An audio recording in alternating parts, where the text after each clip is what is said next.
Yan, balita at talakayan. Ayun na, alright. Kumusta po kayo? Dire-diretso na po tayo, ha? Wala lang intro-intro pa. At siyempre, talakayin na pumuli natin ito na ika nga po pagkawala nito nga si Jubilin. Ano nga ba ang development na?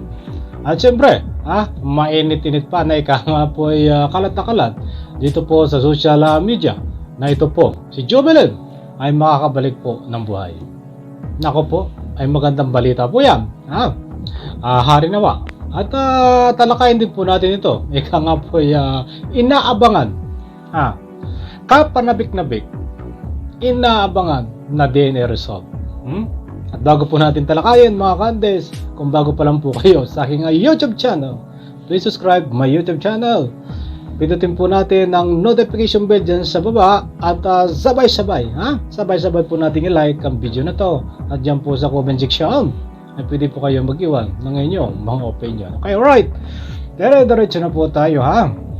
At ika nga po, itong hindi po naman lingid sa inyong kalaman na humahawak po dito sa pagkuha po ng DNA test ay ito po nga mapagkakatiwalaan take note, mapagkakatiwalaan pong NBI. Okay, alright. At ito nga pong Sir Tommy Abeles sa mga kandes, hindi na po lingid sa inyong kalaman na napakadami po ang pinasabog. Talaga namang sabog na sabog. But in fairness, dito ako bubibilib sa kanya. Bago niya ginawa ito, mga pasabog na ito, ay alam ko ay nagkaroon siya ng mabuting pagsasaliksik at mabuting pinag-isipan muna niyang mabuti. Sapagkat hindi lang po basta pasabog ang ginagawa niya, bagkos may kasama po na matibay na ebidensya. At yan po ay napakagandang pananaw sa buhay. Bago ko po mag-akusa, ay dapat po ay meron kang kaakibat na malakas na ebidensya. Dahil sabi ko po yan, datapuat mga kande, sapagkat itong ating humahawak dito sa kaso na to sa pagkuha po ng DNA test at nag-iimbestiga po. Nag-iimbestiga po dito sa kaso. Sangkot po sa anomalya. Okay, tatanungin nyo naman nyo, yung pinasabog ni Sir Tommy Abeles, tatanungin nyo naman, nasaan ang ebidensya, nasangkot itong si NBI. Ang punto de vista ko po, hindi po ito ang proper forum. Na ika nga po, ay ilabas ang ebidensya laban po dito sa tinatawag na NBI na isang mahawak po ng kaso diyan po sa Palawan. In fairness po tayo, para fair po tayo sa tinitimbang-timbang po natin. Bagkos may nakatago po siyang ebidensya kung sakali po at ika nga po ay magkaroon ng proper forum para ilabas yan. Base po, huwag kayong magalit o magalit man kayo, base po yan sa aking pananaw. Okay? Based doon po sa aking pananaw lang. Okay, alright. Napaka-importante po yan ng mga pasabog na yan na may ebidensya itong Sir Tommy Abeles, isang napaka-tapang, magaling, mapagkakatiwalaan na broadcaster. Sapagkat ito po ay related dito sa kaso ni Jubilin.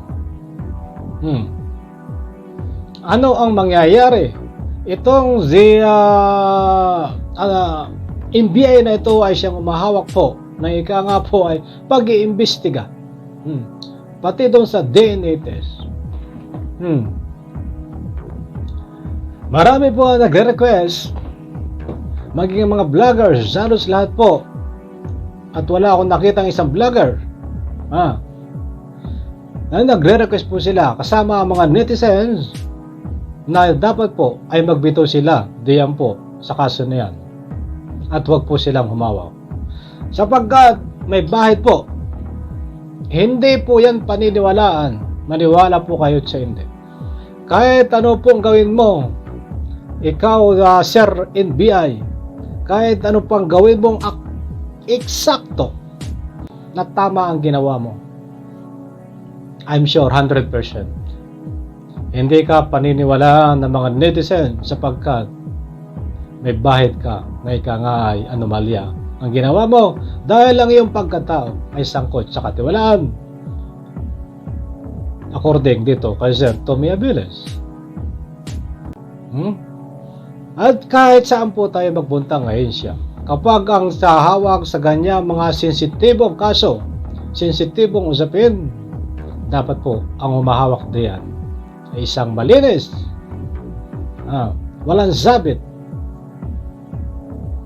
na mga anomalya, walang kinasasangkutang mga anomalya na sa ganun po ang finished product.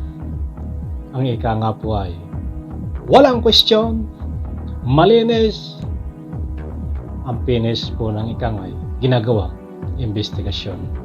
Inuulit ko po kahit anong gawin nyo, na ika nga po ay pagmamalinis diyan sa ginagawa nyong investigasyon, may bahid pa rin po ng pagdududa ang mamamayan. Ang punto de vista ko po dito po ay hindi pa huli, sapagkat marami po ang nananawagan sa unang-una na po itong ika nga pamilya ng ika nga po ni Jubilin na magbitiw po sila diyan po sa tinatawag na ika nga paghawak ng kaso na yan, at kung sino man po dito ang ika nga po ang may kapangyarihan para tanggalin yon at kumuha ng ibang ika nga po na NBI at siyang umawak, ay gawin nyo na po. Hindi pa po huli ang lahat. Sinisigurado ko po sa inyo bukas makalawa, pag lumabas po ang result lahat, netizens, nandiyan po na naman. Tatanungin kayo ng netizens, tatanungin kayo ng taong bayan, malinis ba ang ginawa nyo? Tama ba ang ginawa nyo? Ayun na, mga ka-andes, medyo pahapiyaw pa lang po yan, sapagkat marami po ang mga kakampi natin na ika nga po dito na sumasubaybay sa kaso ni Jubilin. Ang gusto po nitong NBI na ito, ang gusto po dito sa NBI na ito ay magbiti po yan sa kaso niya at kumuha po ng ibang hawak. At tungkol lang po dito sa ika nga DNA result, at doon po sa mga nag-aabang, mga candies, hindi pa po dumadating ang ika nga po result ng NBI doon sa DNA test. Hintayin po natin sapagkat sabi nga, pag ika nga po hindi minamadali, malay mo itong si NBI na mahawak ay hindi talaga minamadali para maging accuracy, para maging ika nga tama-tama, ika nga yung ika nga na to, malinis ang pagkakagawa. Tingnan natin, doon po sa mga nag-aabang ng DNA test result, hindi pa po ikakatapos yun, kasi marami po nagtatanong, lalong-lalo na po yung mga hindi updated, at alam mo naman sa iba sa province, minsan ay siguro walang net, kaya sila ay nagtatanong. Yun po, ay hindi pa po lumalabas ang result. Okay? But anyway, binigyan na isa pong komentaryo lang po yan, at ika nga po binigyan lang natin ng konting opinion dito po sa lumalabas na ika nga po boses ng mga netizens. Hindi lang po boses ng mga netizens, pati ang mga maliliit po na vlogger katulad ko ay siyempre po ay kami po ay nananawagan din na sana po ay iba na lang ang humawak dyan po sa katulayan. Huwag na po yung NBI na tinatawag na yan na sangkot sa anomalya. Ika nga po, maraming salamat po sa lahat, sa lahat po ng hindi pa nakasubscribe, please subscribe my YouTube channel. At doon po sa lahat po na nag-subscribe na ay maraming salamat po sa inyo. Samahan niyo po ako na tulungan dito sa abutin ng ikangay road to 15k. Ayan, kakaunti na po. Sabay-sabay po nating i-like ang video na ito and mag-subscribe po tayo. Siyempre, sa lahat po na nagbibigay ng mga opinion, bashers man, wala pong problema sa akin na doon sa mga nagbibigay ng mga opinion ganon, kasama po yan bilang isang vlogger, okay? Ano po, naunawaan po kayo ni isang kaunting pagdadamdam po, damdamin na ikangay pag nagko-comment kayo ng ikangay yung buhat sa inyong puso na ikanga po against sa akin wala pong problema sa akin yan. At bagkos, maraming salamat sa inyo, mga Kandes. Pagpalain po tayo lahat. Sana po patuloy niyo po suportahan ang maliit ko pang channel. Maraming salamat. Bye-bye. Pagpalain po tayo lahat.